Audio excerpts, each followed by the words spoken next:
She thought asking for an open relationship would spice things up, but her husband had a very different idea. Instead of agreeing to change the rules of their marriage, he handed her divorce papers, and suddenly, the choice became much more serious than she expected. Sometimes one conversation can completely change the direction of a relationship. Now, I want you to try to keep an open mind about this, okay? Mm-hmm. It's okay. Cool. I just been thinking, we've been together for so long, and practically since we was like in 5th grade. Yeah, since we was kids. And I just want to spice things up a bit, get some excitement going back. And how would you feel about an open relationship? How would I feel about us having an open relationship? Yeah. In what way? Open how? Like how? Like telling the world that we love each other? What do you mean? Like, so we're still together, but we can date other people. We would just have to be open and honest with each other, about who we're talking to, and, set boundaries for each other, We will stay together, but we just exploring different things, You being serious? I'm being serious. Serious. Okay. Yes. So when we got married, I made a commitment to one woman, not multiple people. Just saying. So if you want to have an open relationship, maybe it's me you don't want to be with. No, that's not it at all. I love you. Don't even play like that. It's just, I don't know. I just feel like we just lost a little flare, a little fire that we have between us. That's all. I don't know. I'm just trying to suggest things so, we could get that spark back. That's all. Like, I'm not open mind about it. So you think having another love is going to bring back the spark in our marriage? I'm just saying, does that make any sense to you? I don't know. Absence makes the heart grow fonder. I don't know. Maybe I would never want to leave you. It's just. Well, it's best that we separate if you're having those feelings, because I'm not going to stay married to somebody who wants to have an open relationship. You didn't see that one coming up. I do not want to have one. Okay. I don't protest to it. Okay. Calm down. I'm calm. I'm not yelling and screaming. But you starting to get a little tense in your tone. I'm not agreeing to this. I don't know what brought this on. Okay. These feelings, and you have every right to do what you will please. I'm not going to hold you back, but I am not going to be a part of this charade. You understand? Now, I respect it. I appreciate you being honest. All I was doing was just trying to have a conversation with you. If you're not up for it, if you don't want to do it, we ain't got to do it. Okay? No, I think it's time for us to talk about this marriage continuing. She wanted some excitement, but she had no idea he was about to give her the surprise of her life. The moment she asked for an open relationship, his boundaries became clear. He wasn't interested in changing the terms of their marriage just to make her idea work. You can see the frustration on her face, but a relationship can't work when one person has already decided what the other person should accept. If someone asks for something you're not comfortable with, you're allowed to say no. Protect your boundaries and stand by your values. And that open relationship request clearly wasn't thought through. Sometimes asking for a major change doesn't just change the relationship. It can think about open relationships.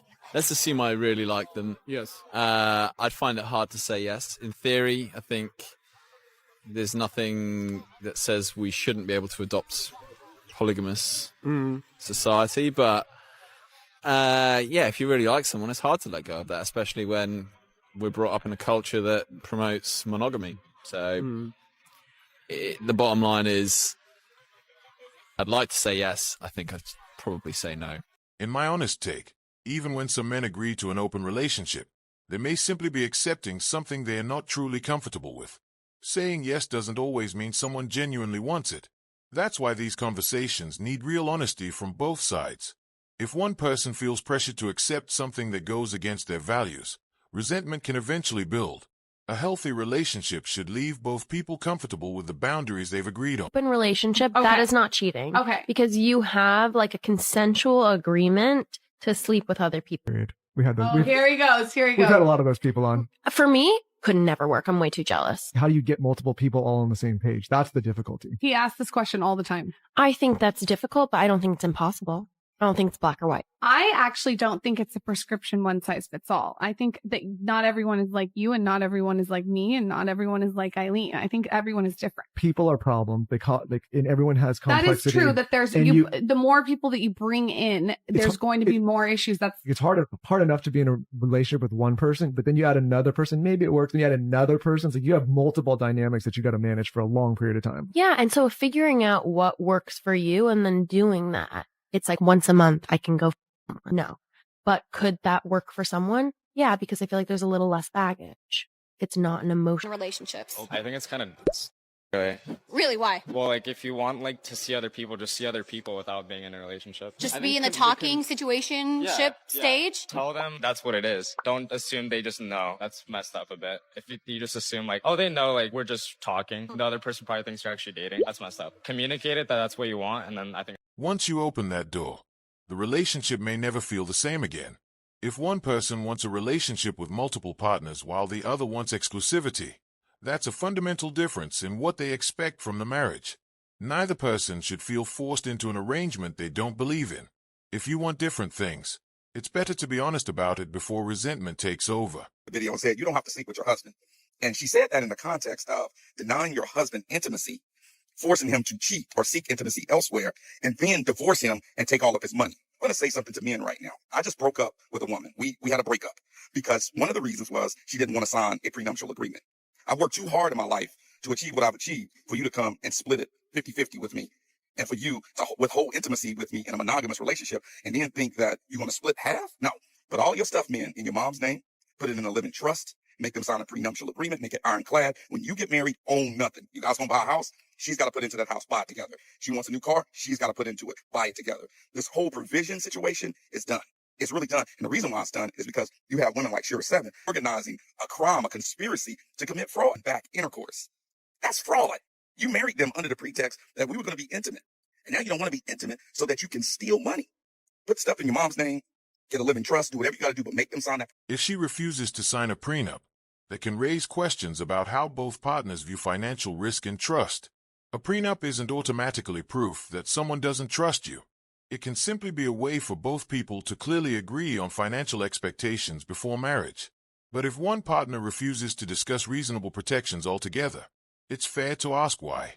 Trust works both ways, and major financial decisions should be based on transparency, communication, and mutual agreement. Wants to open our marriage because she finds her co-worker irresistible, and I don't know what to do. I need to get this off my chest because it's been eating me alive. My wife, a 34-year-old female, and I, a 36-year-old male, have been married for 8 years. Oh, we had a good thing going. Sure, no marriage is perfect, but we've always worked through things together. Or so I thought. For context, I'm 5'6", and she's 5'5". My height has been a bit of a sore spot for me, but she never made me feel like it mattered. In fact, she used to call me her perfect match because we were so close in height. Why are you laughing? This is the problem with society today. Why are you laughing? King, you know there's surgery for knees now. No, it's actually not that. Let him be a short king. We can't all be tall. But we can't all be. We need a mixed match. We can't all be tall. But she said it's a perfect match. Okay, everything changed. Okay. Enter Ethan, her new co-worker. He's 6'4". You can't even compete with someone a whole foot taller than you. You don't stand next to him. He's 6'4", ridiculously attractive, and apparently the funniest, smartest, most charming man on the planet. At least that's what I gathered from the way she talks about him. First, it didn't bother me. Everyone has work friends, right? But then out of nowhere, she dropped a bombshell. One night, after a couple of glasses of wine, she told me, I need to be honest with you. I find Ethan really attractive. I can't stop thinking about him, but don't worry, I haven't acted on it. I was stunned because before I could even process what she said, she added, I think maybe we should consider opening the marriage just so I can explore these feelings closer in the end. I couldn't believe what I was hearing. I told her flat out that I wasn't comfortable with it. I didn't sign up for an open marriage. She got defensive, saying that I was being insecure and closed-minded, and accused me of letting my height complex cloud my judgment. You see?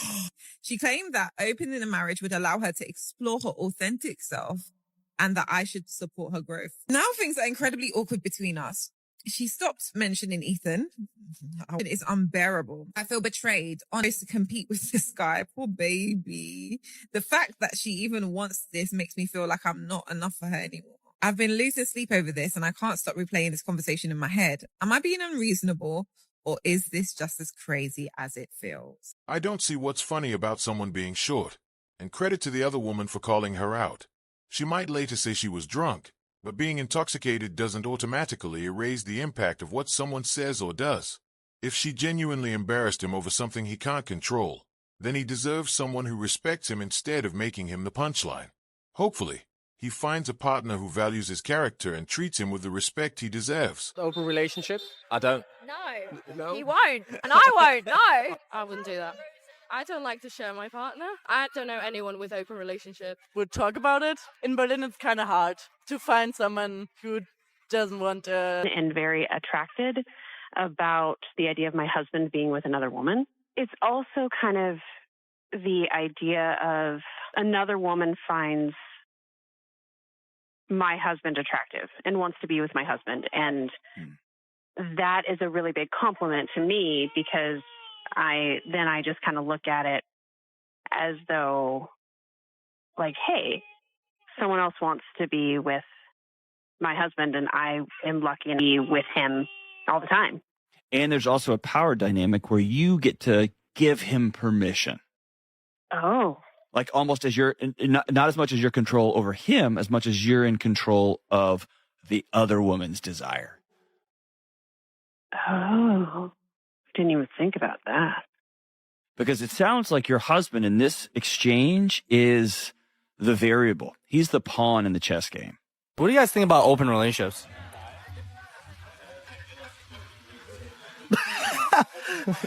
Go ahead. Well, as long as you communicate it, and like, it just depends on like what kind of relationship you're looking for. Yeah. Yeah. Would you ever do it? I've never really considered it. I don't know. I don't know. What about you? Yeah. Yeah? Yeah. You've experienced it? I would. Oh, you would do it? I would, yeah. Oh, okay. Yeah. So, are you ready to break the news, sir? Or? Well, I feel like I'm going to have a conversation later. Oh, yeah. I don't know. There may be some truth to the idea that social proof can influence attraction. When people notice that someone is confident, respected, or receiving attention, it can sometimes change how others perceive them. But attraction isn't a universal formula, and simply being noticed by other women doesn't automatically make a man more desirable. Still, it's interesting how quickly our perception of someone can change when we see other people valuing them. Appreciate you more. Really? How? Think about it. How am I meant to fully appreciate what we have if I have no one to compare you to? I guess so, but it makes me so uncomfortable. Well, it shouldn't. I mean, you're going to get to sleep with so many girls. Like, you're going to have the best time, and I just know this will be so... Let's do it then. Really? Yeah, sure. Yeah? If that's what you want. Okay, amazing. I'm heading out, and see you tomorrow. Wait, what? What? I'm heading out. You just said yes. Don't make it weird. Okay. Okay, good. But that was just so quick. I'm coming over. This skit makes one thing clear. Some people may use certain situations as an excuse to justify cheating. But an excuse doesn't change the choice someone made. When trust is broken, the consequences can affect everyone involved, and rebuilding that trust isn't always easy. Have one, you can have five. Why have five? You can have nine. I actually had someone try to convince me to be into an open relationship, and it lasted literally one day. So basically, me and this person have been talking for 2 months, and after 2 months, she's like, you know what? I want to get serious. But she told me she didn't believe in monogamy. And I'm just like, why not we just be single and talk to other people? She then goes into detail about like emotional security and like it takes multiple people to fulfill one person's needs. A lot of stuff I didn't understand. So at the end of her explanation, I'm just like, so you give me permission to cheat? She's then like, it's not cheating if I give you permission. I'm like, bet. After she left, I hit up an old friend. Later that night, we hung out. She spent the night. The next morning, I woke up to 6 missed calls and a few text messages. So I called her back. She's like, where were you? I told her I was with someone for that night. She then tells me that the relationship, what do you mean this relationship's not going to work? She goes, first of all, I wasn't expecting you to ignore me for another woman. And second of all, I wasn't expecting you. She thought he'd struggle to move on, but he found someone else first. That reality can hurt the ego, especially when you expected him to stay available. Sometimes losing someone means realizing they can move on without you. Who wants an open relationship is showing you exactly who she is. Someone who keeps one foot out the door while asking for full commitment. That's not love, it's convenience. If she's not willing to build something exclusive with you, she's not truly invested. You deserve loyalty, not revolving doors or options. Don't marry confusion, marry certainty. An open relationship screams anything but that. An open relationship since high school. All of your relationships All have of my been open? relationships have been open, yeah. Why? So, okay. Went to high school, fell in love with a guy. He had a lot of like commitment problems and didn't really want to like date around. So, and I knew that he was seeing other people. So I kind of like just had to like learn how to deal with it a little bit. So wait, hold on. Did you want that relationship, that first relationship? I wanted that relationship really badly. Did you want it to be just you and him? If you had been able to make that decision? I don't think it really came to my mind. It was just more like, I just want him. That's it. I met another person or had someone in my class that said that he was doing a polyamorous relationship. And I was like, what is that? And then he explained like, oh, so I'm dating like 2 people at the same time. And my partners or one of them is dating multiple people too. And that's just how it is. I'm like, well, that kind of makes sense. Why would you have to? I've never heard that before. Mm-hmm. So it felt more like, oh yeah, I think that's me. It just makes a lot more sense than just being with one person. And especially like when you're very young, why would you miss out on other opportunities or like grow with other people? It's telling that when she's asked why she dates this way, her first reaction is to blame the guy instead of looking at her own choices. Some people act like commitment means missing out, but constantly chasing the next option can make it harder to build something real. Open relationships work? I don't know. Not for me. That's for sure. It's one of those things where like people claim that they work and they love it. And I think good for you. But I'm like, with the dynamic, one person has to feel a certain way. I don't know. Maybe it works for some people. I actually have no idea. It could never work for me. Are you in an open relationship? No, I just wanted to know how you felt about it, but you went back and forth from yes to no like 4 times. I feel like I just don't know if people genuinely are happy. Like, if you want to be in an open relationship, just be single and a bunch of people. Because I've known people that are like, oh, we're in an open relationship and they seem so happy. And I've been like, I don't know how people could be happy. They're like, we're happy. And every time they always break up and it's always over jealousy or one person like getting into this other person they're seeing. Like it happens almost with everyone I've ever met personally that has an open relationship. Anyone that has a successful open relationship. They're out there, I'm sure. But I think it's more rare than we think. I think that like a lot of the times it's like coercing your partner into allowing you to do whatever you want and then convincing them that they enjoy it as well. Yeah. Ooh, that might get me in trouble to say, but I know that it's real for some people and some people it actually works. I think the only relationships that stay happy without caring about each other are the ones already heading toward an ending. The idea of open relationships because they rather be in an open relationship where they're communicating their ability to see other people instead of getting cheated on all the time. Not because it's something you just genuinely want, appreciate, is a lifestyle you prefer. Guards me from pain, basically. Exactly. I'm about to let you know, if you in a relationship and your partner comes talking about opening that relationship or some ethical non-monogamy, I can guarantee they either know exactly who they want to bump bits with, like they know precisely the first person, and they go hunch on the first date too. They got it set up damn near already. They just don't want to technically cheat on you. Or they already bumping others with somebody else. They already doing it, but they just trying to like make it be moral. And they don't want to break up with you. They don't want to lose access to you. They like what you do for them, like the benefits of like being with you. They just don't want to. So they just want to open it so they can hunch somebody else. But like technically you can't say they cheated. That's pretty much it. Open relationship? I think I would. Yeah. No. We just had a caller like 2 months ago. She's like, we've been married for a bunch of years. We haven't in 7 years. That would never work for me. If I met someone and I was like, I want to be partners with you for life, like I'm in this, I would try anything to keep that intimacy alive. Totally. And I would go anywhere with it. I would at least be so much more down to try and figure something out if it's like, I don't want to lose that person. Yeah. And the divorce rate is 50%. Obviously, the system that we've been working on is not one size fits all. I'm not saying it doesn't work. I know there are lots of happily married people out there. Way too jealous. I'm a jealous person too, but I could see something doing not like a full open relationship, but like a 3 general, people are a lot freakier than they think they are. And I think that if they would just like allow themselves to open. Maybe they do it just to feel less guilty when the cheating finally happens. No matter how they justify it, cheating is still a betrayal. Well, guys, that's all for today. We'll be back soon.